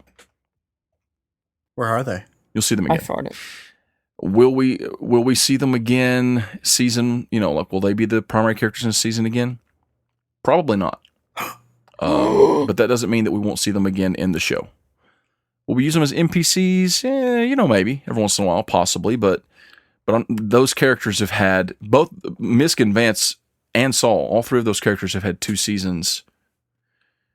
Their time, I feel like, has somewhat come to an end, even though there are now loose ends. Yeah, I feel like Misk's story is like you can just see a full story. You know what I'm saying? It's not like, she was when she got taken by the Shiv. It's not like, where'd she go? I mean, right. there's a question. like, what's happening, but like you said, they're going to get that. Oh, this question comes from my dad. He says, will the story of Misk and Saul's mother, Neftalia, be in the following seasons? That's too big a thread to just let lie. So I plan to address that. I plan to. That was your Again, 7th one. Jeffrey, what is that wrong was your with 7th you? one. I would like to formally. Get I'd like to personally apologize. it? I'd like to personally apologize for all of Jeffrey's flatulence. Okay, we still have so many questions. It's all the beans. Okay. It's all the beans. Now that the stone is cracked, this is from Austin. Now that the stone is cracked, does that mean that the chain god is weaker now? Ooh. That means he's more loose, right? He's dead now, right? I thought it meant that his chain was cracked. No, the heart of the crooked father, the stone. Right, I know. Like, wasn't that the no, heart it of his doesn't mean- chains? No, Yes. that was his That was his heart. heart. The heart of the Alan. Please, Alan. Please. Maybe it's definitely going to have an effect on things. It's definitely going to have an effect on things. So is he going to be even more Grinchy now that he has no heart? Wow. You're a mean one. Mr. Emily Crooked the Father. Elder asks, how did PB&J react when Saul disappeared? Did they try to complete the mission themselves, look for Saul, or just head home? Jacob also asked what happened to PB&J. He kept expecting them to show up with the lizard bat friend and some critical info to help everyone defeat the Forsaken Circle. Well, there was no way for PB&J to get into the Hells or to send them any pertinent information.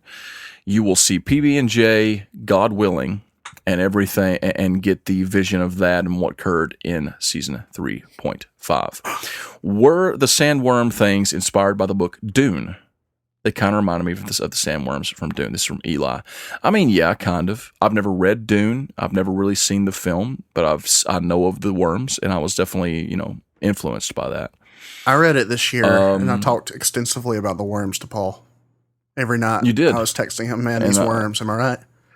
It was just in my ear, and there it was. So I'm going to get that, I got that worm, Dune worms in the show. Anyway, who knows? Yes, it was. Yes. Will the next season be more of the Hells, or will it follow Kjorg's adventure to Dwarf Place? From Rissa, who wants answers. Dwarf Place, Kjorg. Dwarf place. Place. That's actually the original name of Dimmerhold. It's just called Dwarf Place. That sounds like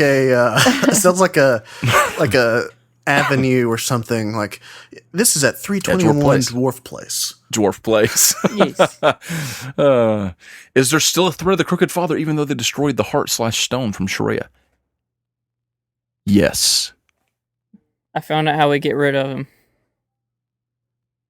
Yes. Exodia? Oh, yeah. No, he is Exodia. Oh, Well, We have to get no. rid of the Forbidden 5 one. pieces. Oh, gosh. Brinley Cochran asks, are you guys planning to reuse Kellen in future seasons? Because we have seen everyone else from season 1. I'm freaking out. I must know. And Emily the Elder also asks, will we ever see Kellen again? Kellen He's died. dead. Stay tuned. He's dead. I don't think he died. I just said I'm that. just saying it sorry. because they said it. Stay tuned. Stay tuned. Neil Grage. I think I'm saying this. Hopefully I'm saying this name correctly. Grage. What happened to the other characters that went to help the other gods? They died too. Stay tuned. They're dead as well. They're not dead. Is the story going to continue to revolve around the Unchained, or was it stopped for the most part from He's Eli? dead. It wasn't stopped. I just got a text from someone asking me to cast them in season 4. Who is it? The season is already Who is it? cast. I think. Who is it? Huh? Oh, Ezra. Oh, I know him. Felicia's him brother. in. Felicia's brother Ezra. and You think Jesse. so? It would be funny. We asked Jesse. Jesse refused. Tell Jesse Jesse I'm would mad also at be him. funny. Hopefully he's watching I'm this and mad he's at just you, saying this. Eli, every character seems like the centerpiece of what could be a great story. First of all, that's awesome that you think that. Thank you. Austin, cast me in season 8. I agree. How is this going to be handled? Here's the truth, Eli. We don't have time for all of it. So we're going to hug to that central story around the Unchained, but we're going to try to incorporate as much of that as we can, all these characters. And, we could go off with Kellen having his own campaign and Kjorg having his own campaign and Misk having her own campaign and Jim having his. There's just so much we could do. Wrong answer. What class and race? What's the right answer? We're actually in talks with Disney to do it the way Marvel did. Oh my gosh. We're going to have My dad keeps. each person's going to have their own season, and then we'll have like a bunch of people together, like the Avengers. And then the very final episode, whenever the Crooked Father Thanos shows up and snaps his fingers, every character that's ever been on the show is going to be in there. And we're going to make it work Yes. the way Infinity War did. Yes. That movie So that would was rock. terrible. It's never. It's not gonna shut your mouth. It's not gonna happen, but You it would be got him. awesome. You got it. My dad keeps telling me, he's like, this needs to be an animated And we're series. like, yes. And I'm like, holy cow! I mean, that would be the greatest thing that ever happened. Outside of like having children and being married and all of those sorts Being of things. saved. Yeah, but I mean, yes. Yeah. So when are we going to do the GoFundMe? Now let's Yeah, start let's it. start I'm it. just kidding. And I'm like, Dad, you're insane. He just thinks stuff like that's going to happen. I'm like, Dad, come on, it'll never happen. Drew just asked, how many seasons do we think will happen before we stop? 4. 5, and a finale season, which will be like 10 episodes. 5.5. That's what I think. actually- 7,000. So basically So 6, Yeah. because 3.5. The So half 6 of 3 seasons and an animated six-ish. series. 6 seasons Yep. and a movie. That's Oh it. man, I want that. We do need to do a movie season. Oh man. All right, we're doing really well. We're down to the wire here. We're at an hour and 38 minutes. I think we can get through all of these questions, guys. Yes, can let's do do it. it. The Lonely Cheese. I'm just kind of going in order right now. The Lonely Cheese asks this: are the Honey Heist episodes considered Yes. canon? A loose cannon. Absolutely not. It was crazy. They are absolutely not considered canon. They're I great. listened to I one love of them. them. I'm so glad You they did, exist. Jeffrey? Was Charlie in I'm it? so glad. Spoilers, but yes, Jeffrey Charlie is listened in to it. I one need of to them. listen. That's awesome. I play Charlie. Because Jesse was in it. Jesse was the crazy, dude. best. Jesse was so good. Winslow is my favorite non-canonical character. It was hilarious. Winslow is a honey badger. Jeffrey plays a honey badger named Winslow with like somewhat of a Jesse. Boston accent. Who did I say? many Jeffrey? J's? Jesse. Jesse does. It's Amazing. incredible. We got to bring him back. This is sort of in line with this question from Eli, and it's kind of on track with what we've been talking about. Eli says, I am an aspiring And fiction inspiring. author, and inspiring. And I had a question. I'd begun an outline for a possible novelization of the MBH story, but scratched it since I wanted to wait for the season 3 story to come to a close. First off, would you allow something like that? And second off, would you be interested? Of course, I don't know everything about the inner workings of the characters or the Monumi, and it requires some extrapolation on my part, but if you're all interested, I'd be absolutely interested. Okay. So I welcome fan fiction. You know what I'm saying? Like if you guys want to write, anyone wanted to write a story or make something, I've had people message me and ask for details about certain areas in Monumi because they wanted to run a game at home in that world. And I'm like, yeah, that's great. That'd be awesome. As far as like making a novelization of the story we're already telling, I would rather, Eli, that you make your own story. And, use these characters and use this world and create something. But I would rather have that because there's a possibility that I would want to do what you're describing at some point. Turn this story into something written. I keep mentioning my dad. He keeps telling me I'm an idiot for doing a podcast when I should have just written this book. And I'm like, Dad, I didn't do this all alone. We're working together, blah, blah, blah. Yeah, Tim. So... so do the not just Paul. he's like you would be so rich. I'm like, Dad, you're wrong. You're so wrong. There are so many people writing fiction novels and not making any money. He thinks I would just be instantly famous. He's crazy. But I would like to do something like that someday. So I would say write some fan fiction. And if you want some information about the world or anything like that, hit me up in the email, letters@makebelieveheroes.com. I'm glad to work with you on that, and I would absolutely love to see what you come up with. Yeah. That would be awesome. Casey Copeland asks, Jim versus Char? Oh, gosh. Question mark. I would think it would just be Jim and Char hanging out. Do you really think? Do you think so? I mean, I guess Jim would be pretty intrigued by Char. He would be writing Yeah, notes he'd like be the like- whole time. And Char would just be he'd like, saying like, what are you doing? Oh, nothing. Just writing notes. Yeah, I think Char would eventually just ignore him and let him walk around scribbling. So Hannah the Bard, which is my sister, asked, "Why y'all so mean?" Why y'all so How would mean? I think that was after the epilogue and finale. Oh, And then she said, "But for real, who's the other dragon that we have apparently met but don't The know it yet?" orange My dad Dragon also Kelly. asked, "Who's the Dragon Kelly Yep. we haven't met? Who's the Dragon Kelly we've already met?" It's not the orange because that doesn't exist. It does. I thought you told canonically. me there was. Oh, I wasn't supposed to say anything. Never mind. It's a secret. Canonically. Alan, shut up, Alan. I'll just tell you. I'm just kidding. I would never do that. Oh, Is Sharia still listening? We haven't She seen said she anything was from Sharia. I think she said driving. she's She had listening to while go driving. home. She's driving. Okay. Sharia, I'm about to give you something. Oh man. she just. Never mind. Are you ready? This is for everyone.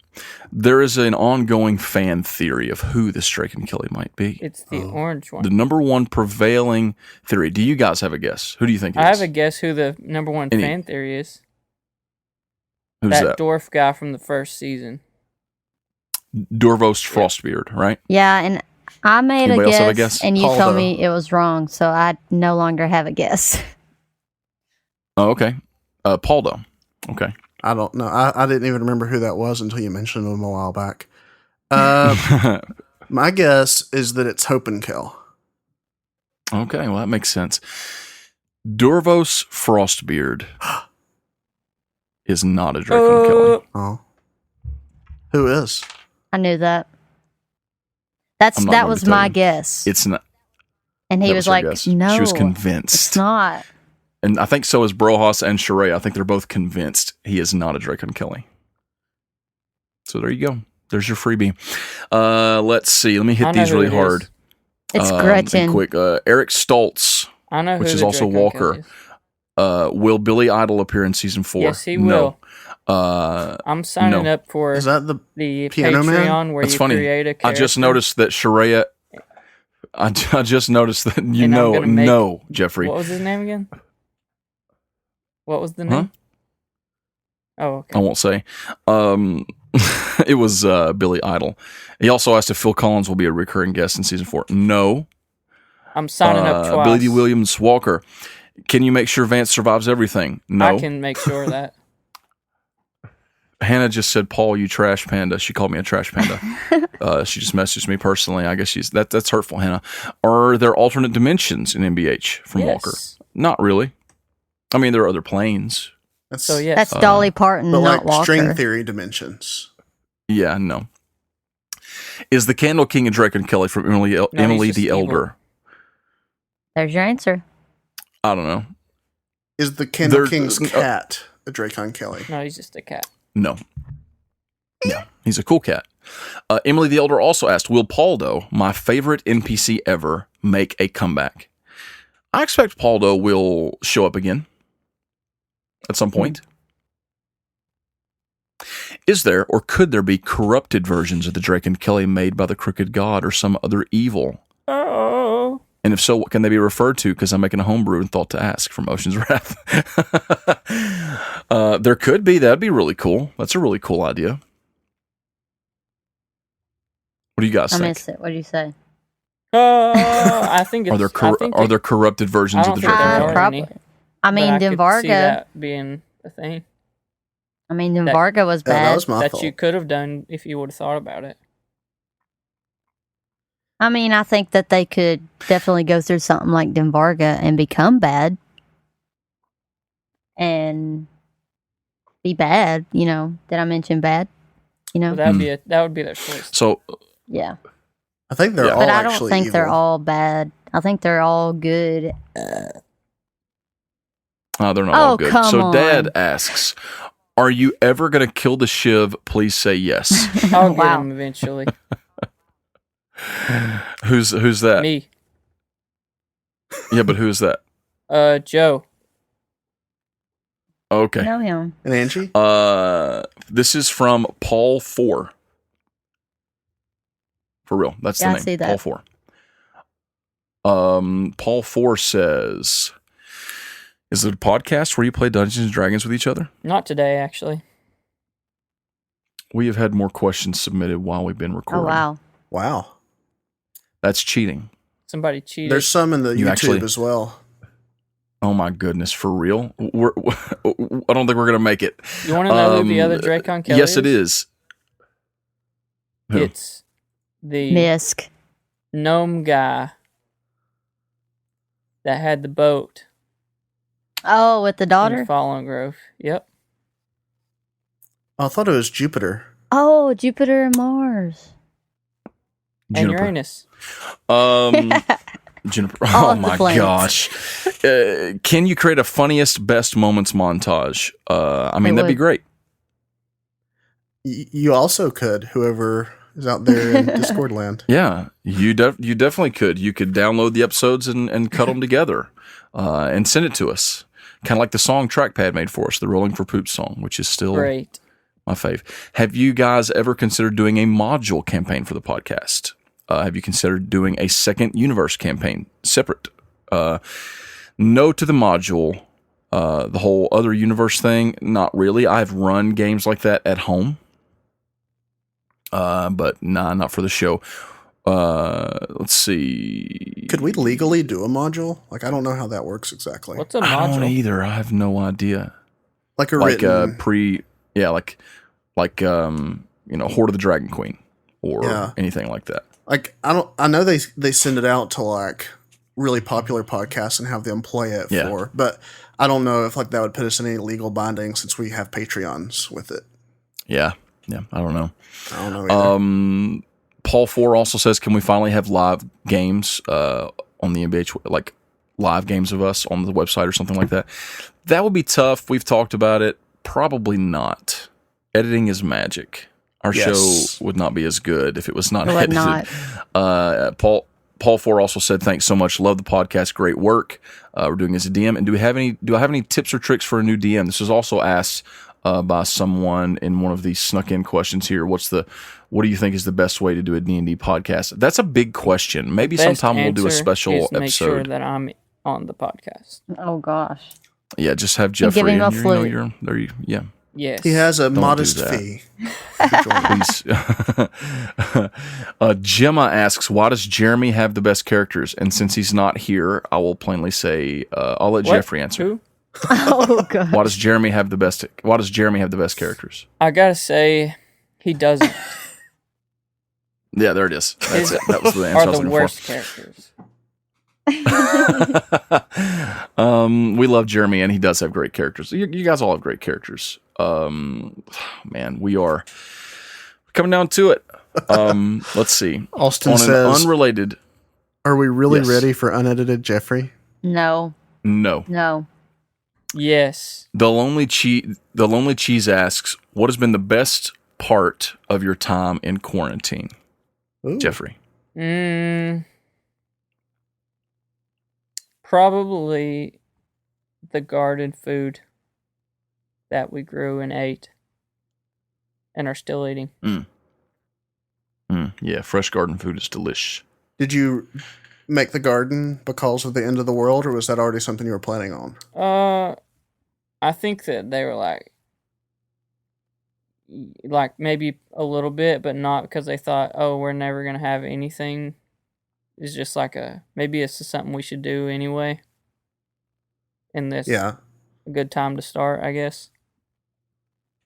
that's smart.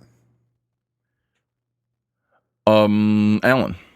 Me. So there was a period, I think, like late March, early April until probably mid-May, that I think was just the sweet spot for me. It was Animal Crossing had just come out, Doom Eternal had just come out. Everybody was like, yeah, you need to cut yourself a break. We know that you need, things aren't normal right now and it's okay to not be well or whatever else. And then I had been taking walks and all that sort of stuff. And I don't know, there's something new and novel about things. And plus people were memeing the heck out of the quarantine.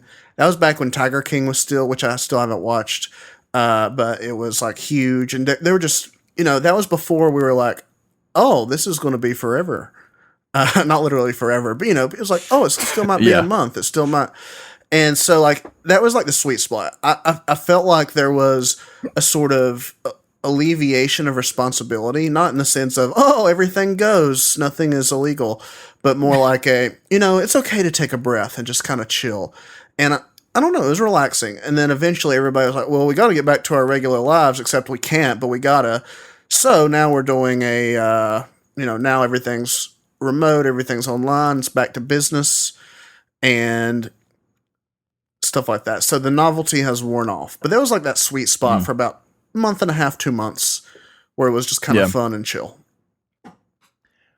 I never really had that.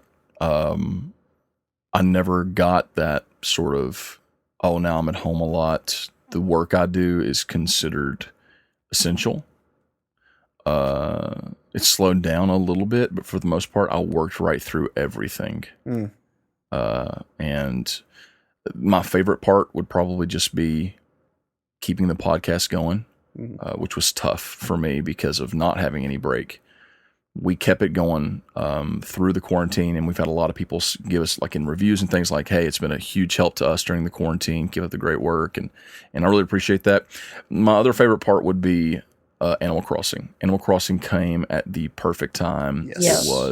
It was probably different than it would have ever been when it first came out. All of the, like the MBH Discord, people were playing all the time, and it was just great. It was awesome. So that'd probably be, for me, that's probably one of my favorite things. And Felicia. I was going to say video games and family time. Yeah. Which I didn't really get extra family time. But I do have a son now, and I did get a couple weeks off with him.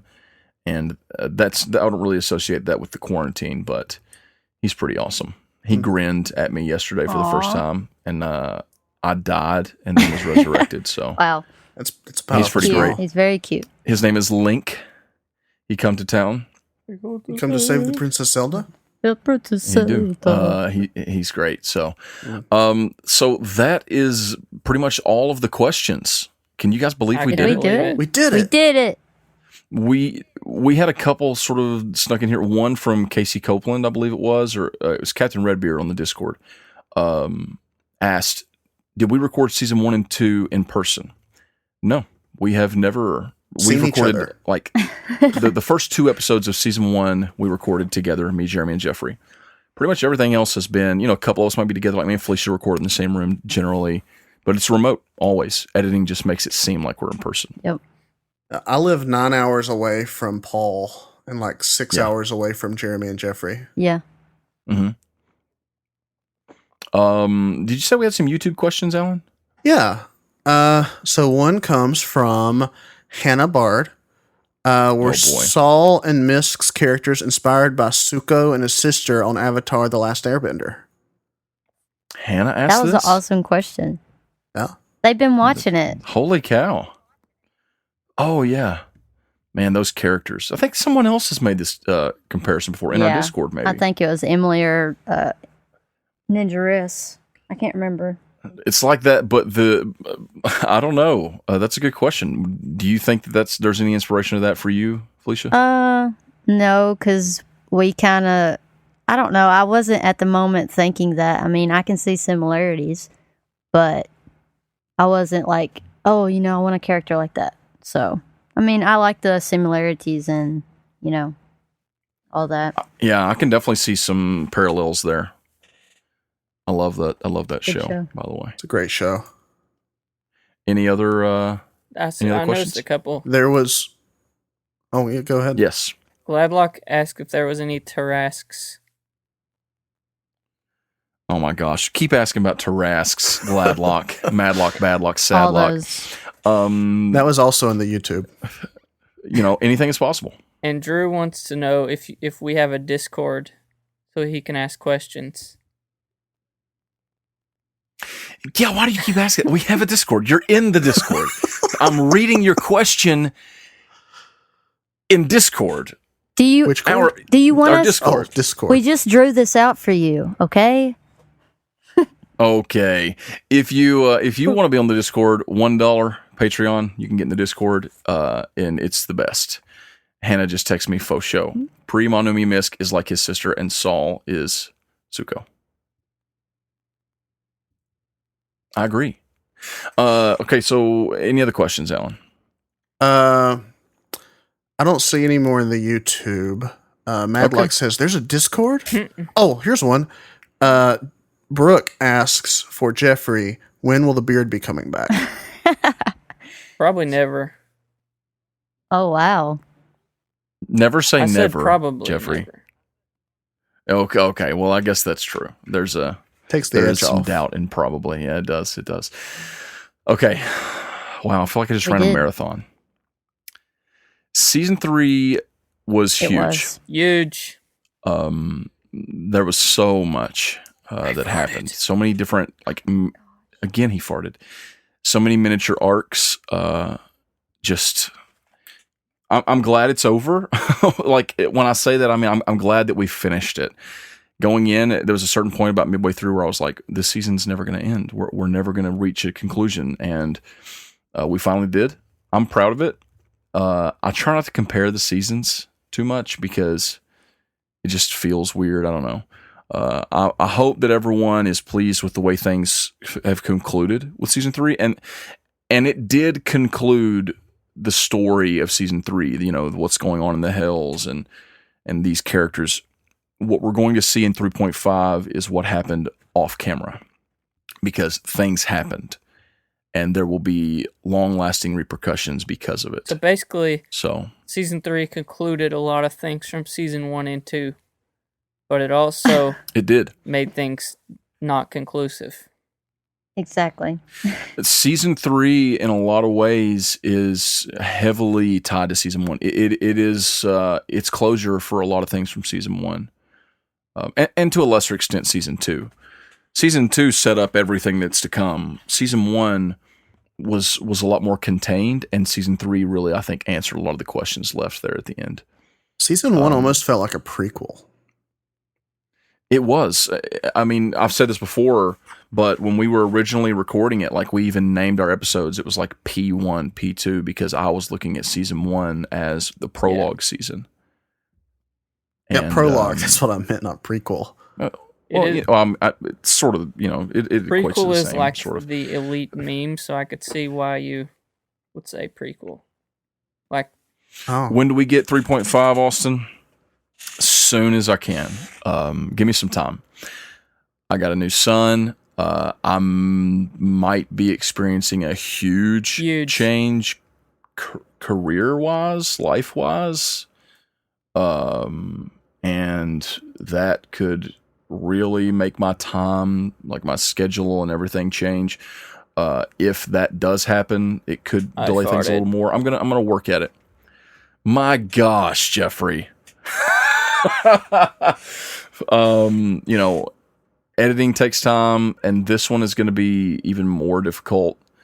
You know, we're going to work on it. Right now, I'm focusing on getting out those first 2 NBC episodes out, which is that first session. It's one big session into at least 2 episodes. We'll get that out to you guys. I think you're going to really enjoy it. We had a great time playing it, and I'm really excited for you all to hear it. Then I'm going to get hard to work on getting season 3.5 together, and once that is over, I'll be releasing the other Champions episode we have, and during this time, I'll be recording 3 Champions episodes. We have one coming up with Madlock and Shane.